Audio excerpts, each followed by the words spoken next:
All right, guys, welcome back. Today we're gonna hit the wrap up, the Beatdown show. Massive fights on the weekend. Rizin, we seen the main event. Karamov defeated Asakura. Rizin announced an event in Azerbaijan, November 4th, which is huge. They're now outside of Japan. UFC, Poirier versus Gaethje. Incredible right head kick set up for Justin Gaethje. You'd say Trevor Whitman probably stole that one from Leon Edwards and went and implemented it. But an incredible fight.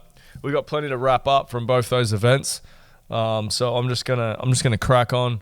We're gonna start with the Rizin card, and then we'll move on to the UFC from there. So first up, Rizin. I mean, it was great to be back as an analyst for them.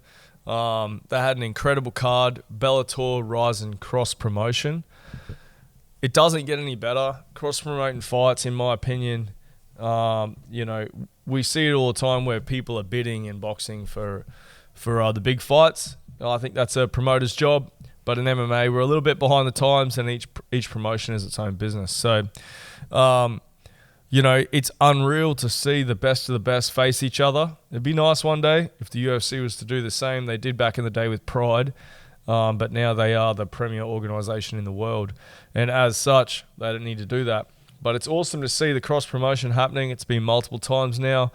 We've seen Patricky Pitbull defeat Roberto Souza, who stepped into the Grand Prix, the lightweight Grand Prix on very short notice. I believe it was about a week. And he got TKO'd in the third round of that main main card for the Bellator portion of the Rizin card.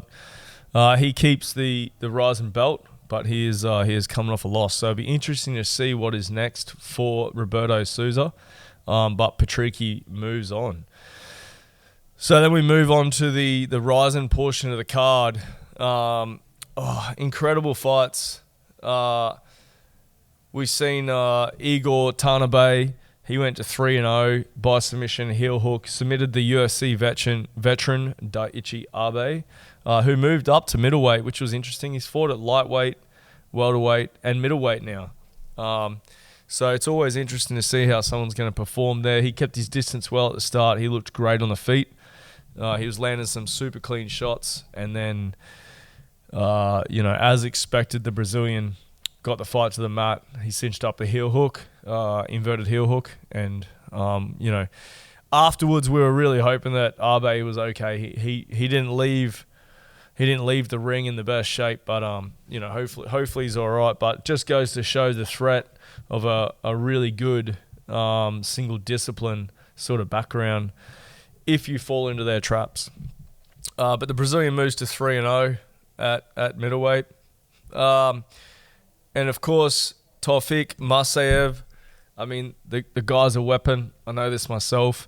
But he moved on to Bellator after the Grand Prix win back in 2019. And he's looked super dangerous. Like the rest of us during COVID, he had some downtime. But he came back with an explosive TKO win. He's 21-5 now with 17 knockouts. So 17 knockouts out of 21 victories is nothing to be sneezed at. He looked like his usual best as he returned to the ring. And, I think everyone needs to keep an eye out for him. I'm surprised that he's not in the UFC. But he's obviously happy doing what he's doing. And with the connection between Japan and Azerbaijan, you would expect to see him on more Rizin cards in the future. Massive upset on the card. Huge upset, actually. Patricio Pitbull made his way to Rizin for the first time. And on short notice, Chihiro Suzuki stepped in.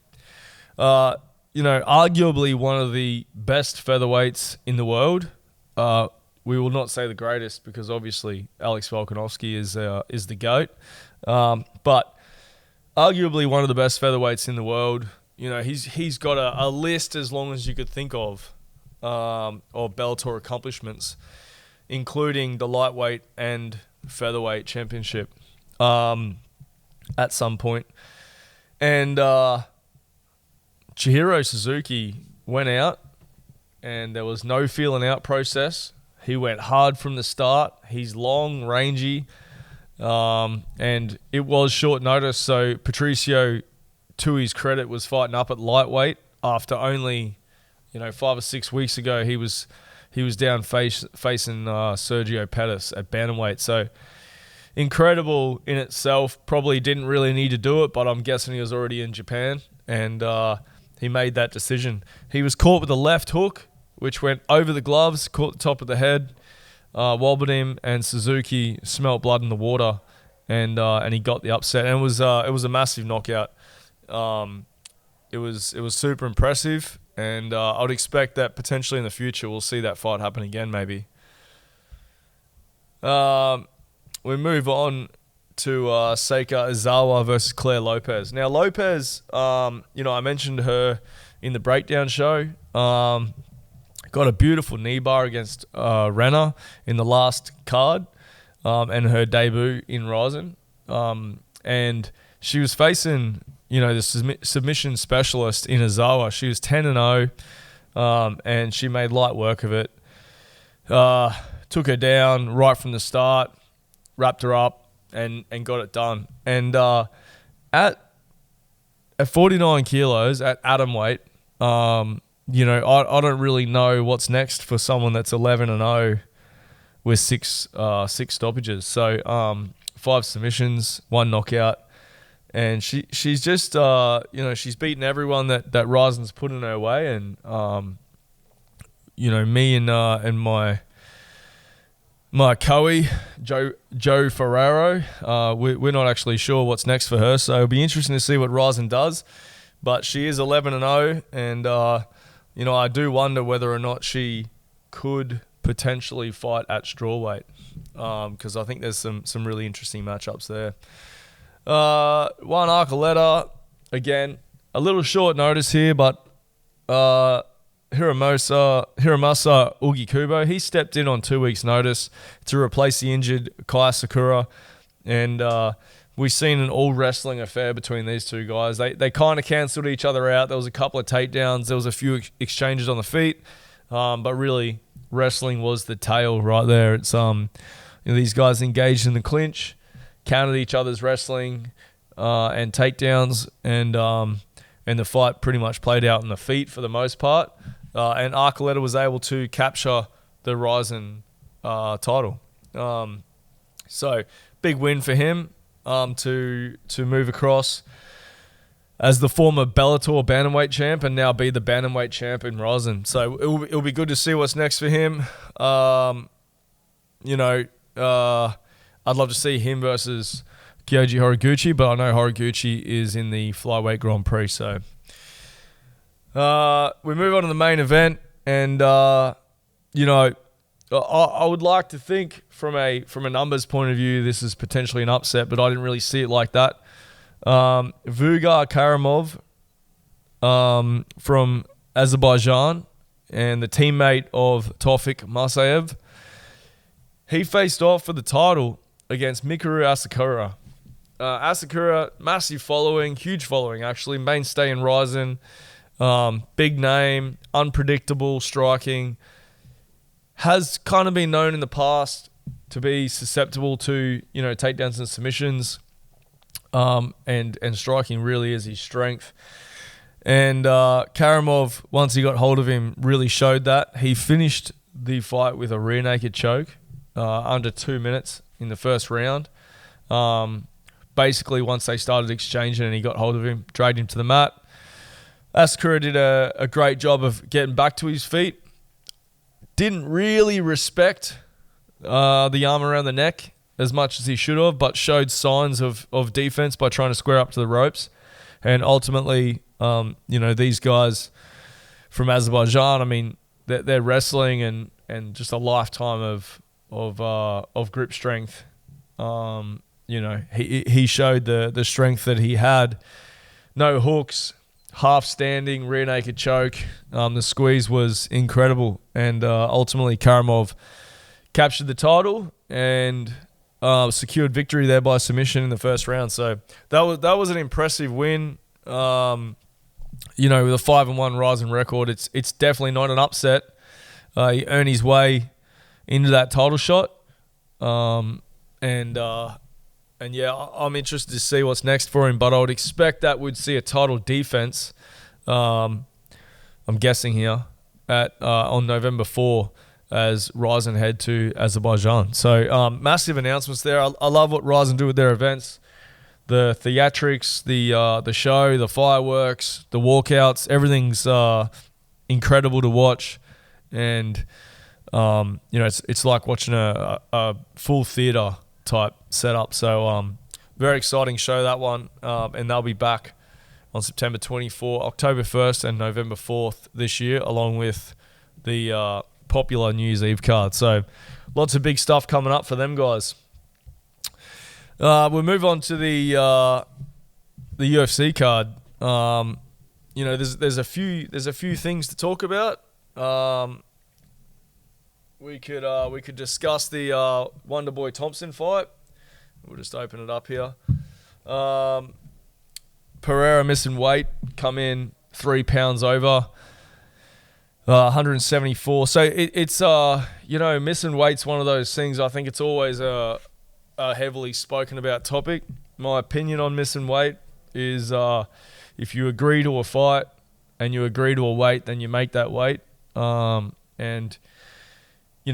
think props to Thompson for standing his ground and not accepting the fight. It was unprofessional of a guy to accept a fight at a weight that, he may at times be on the borderline of being able to make.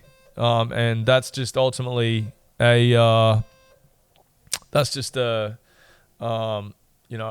that some guys are willing to take. But that risk also means that, if you don't make it, a guy has the opportunity to pull out. So Wonderboy Thompson did release a statement saying that he wasn't willing to accept the fight, and as such, he pulled the pin on it.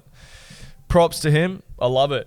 What I don't maybe agree with, and this is the landscape of MMA, is in that statement he said he hopes that more athletes follow in the future and sort of stand their ground.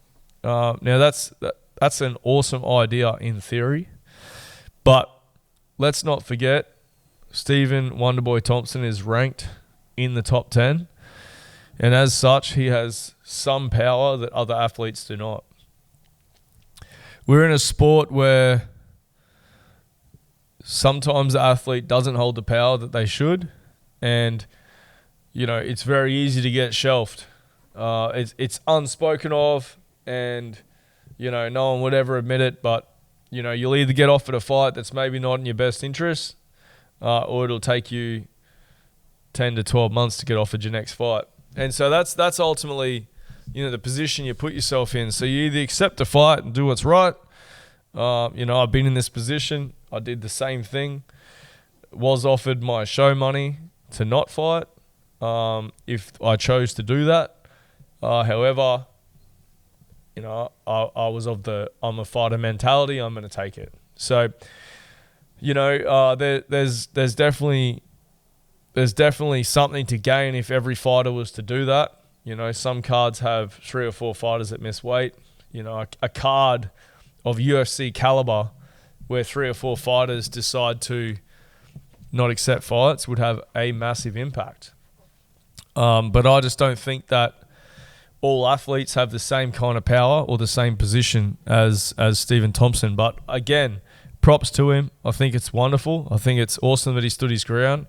I hope that he gets paid his show money. I know he hasn't yet, and his management's still working on it, as per his interview with Ariel Helwani this morning. So, we'll see how that plays out. Hopefully he does get paid that. He did the work.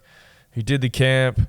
He'll have coaches to pay, and he made the weight. So he kept up to his contracted commitment, and he deserves to be paid. But I just think everyone's not in the same position as him. So what can be done about weight misses?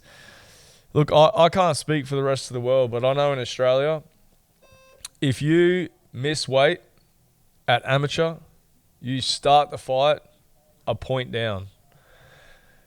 At pro, you lose 20%. Let's be honest, 20% of what you get paid on the domestic scene is a waste of time. So if you really want to punish people, punishing them financially is not really beneficial. We even see guys in the UFC willing to give up $10,000, $15,000, $20,000 because, when you're getting paid $100,000, who cares for a little tiny advantage? So I just think that, points is the real way. It's the real way of the future. I think a guy that misses weight should start every fight 1 point down automatically. And that's just, I just think that's the fair and reasonable option. If it's good for amateurs, it should be good for professionals. We'd expect, if anything, an amateur misses weight, not a professional. So there's no reason why a fighter should miss weight, rehydrate, and then start a fight on equal ground. So that's my 2 cents worth. I hope Stephen Thompson gets paid. Props to him. But I also think that something needs to change in the future, and I'd like to see all commissions across the globe adopt a 1 point deduction system for anyone that misses weight, as long as the fight continues. So next up, Alex Pereira versus Blachowicz. Look, insane fight, went to a decision. I didn't think it was going to go to a decision. I definitely thought Jan would take it to the ground, and that's where he would get it done, similar to what he did when he faced Adesanya. But credit to Alex, he was able to get the fight back to the feet on numerous occasions and grind out a split decision. Some people, maybe didn't agree with. Some people did. I know that Jan didn't. He felt robbed. But it's easy as an athlete to feel robbed when a fight is so close. I think that word's thrown around far too much. But yeah, it's nice to see Pereira get his win at 205, and I'd expect to see him next up versus Jiri, which would be an incredible title fight if that goes ahead. So big fight there, big move up to 205, and afterwards he did say that he would like the rematch in the future, potentially with Izzy to settle the score, but it won't happen at 205. Wants it to happen at 185. So we'll see if he makes that cut again or if he gets comfortable at 205. And of course, we move on to the main event. Justin Gaethje versus Dustin Poirier. I mean, these guys are 1-1 now. Gaethje, he looked incredible. When we broke the fight down last week, I really believed that this was a game of two halves. This was a fight of two halves, and I felt like if it was going to be under 2.5 rounds, Gaethje was going to get it done, and if it went past that 2.5 round mark, then Dustin would settle in and pick the pace up, and he'd find a home for a shot or he'd win a decision. Ultimately, Justin Gaethje got it done in the second round, and I feel like that's from the fights that I've watched and from Dustin Poirier's past, and I think, by his own admission, sometimes in the second round, maybe he gets the first one out of the way, the second one's where he's finding his feet, and then once he finds his groove in the third round, he's good to go. So I really felt like that's where he could be caught, and Gaethje did just that. Beautiful head kick. To be fair, it went through the glove as well, so I mean, that guy must have some serious power in that head kick. And it was good to see Dustin Poirier get up real quick afterwards, and the respect that went between those two guys. So, incredible fight. Now the BMF, and he said he was super happy for Jorge Masvidal to wrap that belt around his waist. So, I'm sure that if Dustin Poirier in the future wants that fight, we'll see them run it back. But I would like to see Justin Gaethje go on to fight for the title. Next, I think he's been around. He's done enough. You know, he's won so many performance bonuses. I just think that the guy's done enough for this sport to deserve another shot at the title, and I'd like to see him versus the winner of Charles Oliveira and Islam Makhachev. So that's my wrap up of the fights, guys. And I'm going to leave you with this. MMA is such an amazing sport that on the weekend we seen Derek Lewis win by a flying knee. And that's what MMA is about. That's what makes it beautiful. And that's why I'm here for you guys to break down and wrap up the fights so we can talk about cool stuff like that. So subscribe to our YouTube channel as we get rolling with these shows. We'll be back for the next card. And you can send us some tweets. Follow me on Instagram, Facebook, or Twitter at Beatdown155. Send me all your thoughts, and I'll start breaking some stuff down for you.